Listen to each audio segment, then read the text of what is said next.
Thank you for joining me today, Paul. Thank you for having me. Pleased to be here. Well, just to get started, we're going to allude to your past for a second. You've been behind a number of successful oncology biotechs, and your latest venture is one of the few Australian companies in the radiopharmaceutical space. Can you perhaps expound upon your powers of perception when it comes to discovering new technologies in these spaces and the obstacles along the way to those discoveries? Yes, certainly. So the radiopharmaceutical one is quite an interesting space because in Australia we have two existing listed companies. The first one is Telix, which has been incredibly successful, and the second one, which is Clarity, which has just come out as a listed company last month. I wouldn't describe myself as having powers of perception as such. I've been in the sector long enough to sort of look for things that stand out and give you a feel as to whether you should proceed. So I lived in the States for 11 years and I became very well connected to the major medical institutes and research centres in not only in America but also in the UK and Europe, which have given me the opportunity to find technologies. I'm not a scientist, but I have a deep network of experts who I seek guidance from, and they probably polish my perception, if you to use the word. And I look for sectors that that show great promise or are so to speak hot. And 5 or 6 years ago that would have been immuno-oncology. More recently, it's been cell therapy, and even reference to the radiopharmaceuticals. So I use my networks, my experts, and I go around to the various institutions seeing what they have that's available for license. So that's how I basically find new technologies. Absolutely. So you've definitely alluded to that network of experts you use there, which sort of leads me to my next question around how you actually fell into this sector. You're a political science major out of the University of Sydney, and with that you took on obviously the world of entrepreneurship, and you started and thrived in the space of health and biotech. What drove you to this sector in particular, and this way of this living, I guess? Yes, well, I guess a political science major is not really, there doesn't seem to be much of a connection there, but I do have to say that my head scientist and founder of the oncolytic virus technology, Imugene, Professor Yuman Fong, who's one of the most brilliant physicians and scientists around, his first degree was medieval poetry. But Wow. look, I started life as a stockbroker, and then I joined an investment bank. And then when I was young, I saw the opportunity to become the CEO of a small ASX-listed hospital company, which was acquired by Ramsay Healthcare. And when that was acquired, I went off to the US to have a look around, and I met some oncologists, and I got exposed to the biotech sector. And that was like someone flicking a switch, and that set me on my way. So I found it incredibly exciting and thrilling. The people were brilliant to talk to and deal with, and was the best decision I made to get into the life science sector. Absolutely. And what, just out of interest, what did flick the switch? What was it about the sector that really, really attracted you and enticed you to stay on that journey, Paul? Well, look, I met an oncologist from Yale University who was studying prostate cancer, and I asked him to explain the science, which was completely and utterly obtuse to me. I had no way of really understanding what he was saying, but when he told me what he was trying to achieve, I thought it was astonishing. It was peering into, the almost like the origins of life, so to speak, and that for me seemed terribly exciting. And then I saw this enormous biotech market and life science market in the US, massive, and the money going into it and the intellectual horsepower being applied to it. I thought, yeah, that's a good place to be. Amazing. Now, with your ventures in the space of life sciences, I'm sure you've picked up on a lot of best practices as well as stumbled upon your own ways of doing things. But in terms of identifying an opportunity as well as carrying it to an exit or a listing, now, obviously that's a careful balance of two aspects, which is both research and commercialization. Do you find that entrepreneurs in the biotech space, for instance, in the life science space in general, are often struggling to make that balance or keep that balance between the research and the commercialization aspect of their ventures? Yeah, well, there's sort of three types of people in terms of entrepreneurship in the sector. I think there's the pure scientists, Hmm. then there's those that are not scientifically trained, like myself, Hmm. and then there's the third, who are a hybrid of business and science, who have made the transition out of the scientific world and can do. They're not that Right. common. They can do quite a Hmm. good job of it. Um, for me, I'm not scientifically trained, so I Hmm. have to make sure that I've got experts supporting me. Hmm. So uh, when I look at a piece of technology, obviously I want it to come from, I want it to be in a sector which is showing great promise, as I mentioned earlier on. Um, but I always ask myself, is this investable? Can you build a story around it that investors will be excited by it? I say to myself, is the drug or the technology really druggable? Is there a product to be had at the end of the story when can it get approved? Um, so I think it's a blend. Not a lot of scientists make the transition over into a fully blown commercial enterprise that may go public. Some of them do, Yep. but not a lot, because that's by definition they're not trained because capital markets are an enormous part of a biotech company, because half your life is spent raising money, because they tend to be black holes for capital for many years. So I think having some knowledge of the capital markets is a definite advantage. Do you think, especially for those early on who don't have access to all the time to attain the level of knowledge needed to do that successfully and effectively, what sort of advice do you have for them in terms of reaching out to people who can help them along with that journey? Yes, look, it's a difficult one. In the early days, a lot of biotechs have to uh, fund out of their own pockets or with Mm. friends and family, and I find a lot of those companies have very unrealistic valuations, because it's a very easy exercise to pull up a whole list of companies in the same space that Yes. are worth a fortune and say you're the same, therefore your valuation is this. So um, I think you have to be very realistic in the early days about the main thing is to get the money to get Hmm. the project going, get some drug made, start doing some preclinical experiments, start producing some data. Hmm. And if the technology is as good as you think it is, and the data comes out nicely, then the money will follow. But Okay. in the early days, you might have to swallow your pride a bit on valuation and give away more of the company than you wanted to give away, because it's your baby and you own 100% of it now. But one thing's for certain, you're on a path of dilution for the next 5 or 6 years for sure. Absolutely.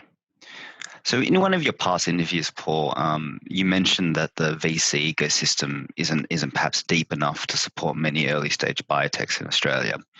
And I assume by deep enough, you're referring to the amount of capital available for these biotechs, and they're not willing to deploy that amount, a suitable amount of capital to these companies. Is that what you were alluding to?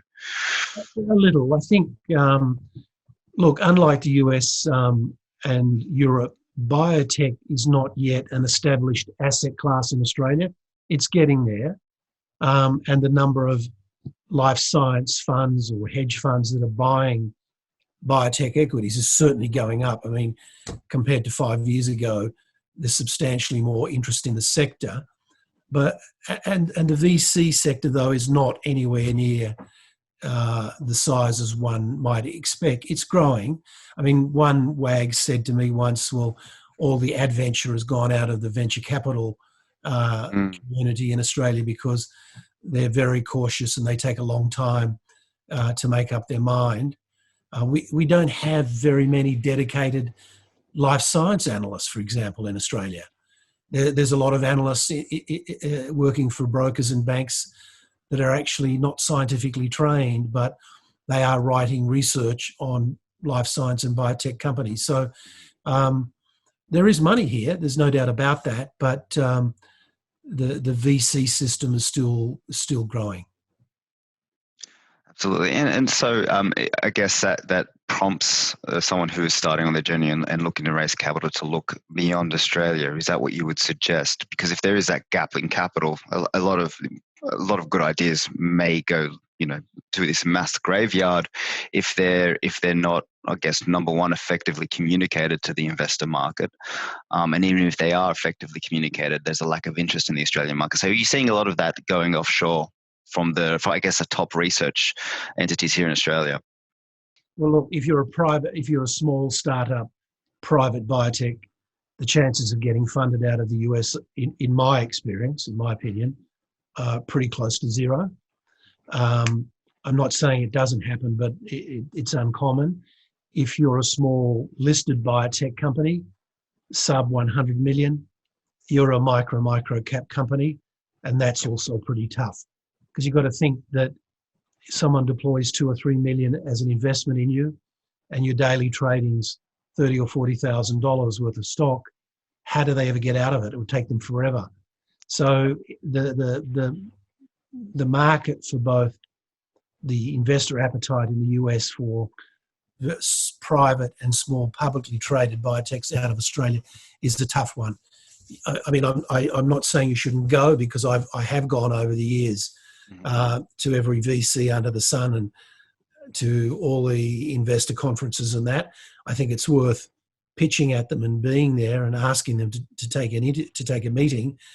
But I think in the early days, it's a struggle to get money out of them. Paul, when you're called up to take up one of these positions at a listed company, what would you say is the first point of action? What is your process of identifying the issues at hand and obviously pursuing those solutions?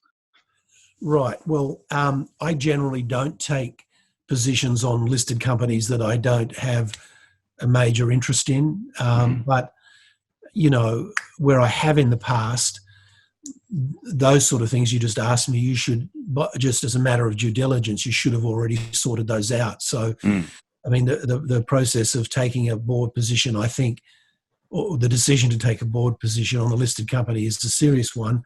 So you need to be pretty comfortable that you know what's going on in the company, and you should identify those issues beforehand and where you feel they need to be resolved or solutions.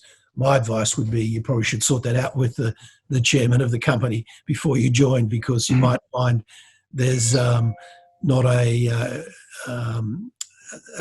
commonality of views about what you're concerned about. So my response to that question would be, do your DD first and then make up your mind whether you want to get on board, and make sure that if there are changes needed, that other people on the board agree with you.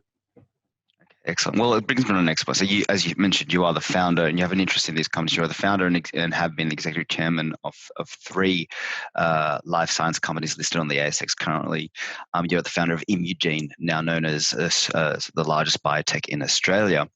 What have you seen across this portfolio of experience in terms of fundamental drivers to the success for the growth of these companies that you've been a part of and have founded? Are you asking in reference to being a director, or just the success of the companies generally? The success of the companies generally, correct. Yeah, so I think they have to be in a sector of life sciences which is, to use a crude term, on fire. So that would be things like cell therapy and CAR-Ts, immuno-oncology generally, maybe checkpoint inhibitors, and as I mentioned, something like radiopharmaceuticals, which I think are really coming into their own. You need to make sure that the intellectual property is sound, because most biotechs, not all, but most, don't own bricks and mortar. Their main asset is their intellectual property. You need to have a very, very good management team, because after the technology, the most important thing in a biotech is the management team. And you need to have a management team that have very specific domain experience relevant to the technology, because a lot of it, well, certainly in the technologies I'm involved in, it requires a high degree of expertise to know how it all works. So just having a a generalist sort of person, I don't think cuts it. You've got to have a clear path to the clinic. So if the drug is not already in a clinical trial, for me, you have to have a line of sight to when it's going to get into the clinic. And I don't think the capital market has much of a tolerance for anything which is more than about a year away or so from going actually into the clinic. And you want to see some evidence on why you think the drug works. In other words, what does the preclinical data show that the drug does? Now, we've known for years that what happens in a mouse model when you cure cancer doesn't translate into humans, but you should at least have compelling preclinical evidence that the drug has activity and has the chance of working. Absolutely. And along the same line there, Paul, I want to ask you this final question in relation to the cancer therapy company, Chimeric Therapeutics, which you obviously successfully led their raise, which was 3.5 times oversubscribed. So you led that raise. It's an important question because I'd love to have you abstract from the success of this story. What can we take from the success of this story in order to help other CEOs, founders who will be raising quite soon or raising after watching this interview, in terms of ensuring a raise like that that's oversubscribed and successful?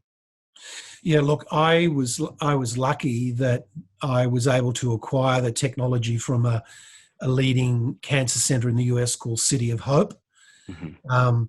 It was a drug that was about to go into a phase 1 clinical trial. Those drugs are hard to find, particularly given it's in an extraordinary area, which I've alluded to or commented on. This is cell therapy, so CAR T therapy. The provenance of the drug, not only from the institution being City of Hope, but the inventor, Professor Christine Brown, extraordinarily well-regarded scientist. The preclinical evidence, that is all the experiments she'd done leading up to going into the phase 1, was very powerful.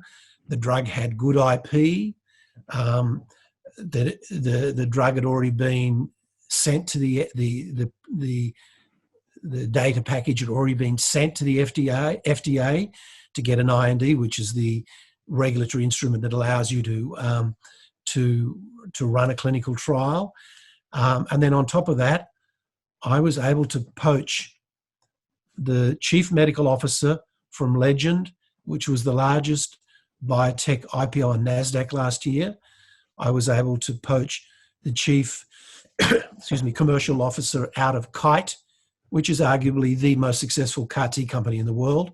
So I had a management team like no one else, and packaged it up, and people could see that patients were going to get the drug very shortly. So I had a nice confluence of all the right ingredients that brought it together. So, but I think the reason it was successful and it resonated is because the science was an area that was very, very promising. Again, to use the word, it was a hot area of science in the biotech field, and it was very close to a clinical trial. So if you get all those ingredients, I think the investment community respond pretty well.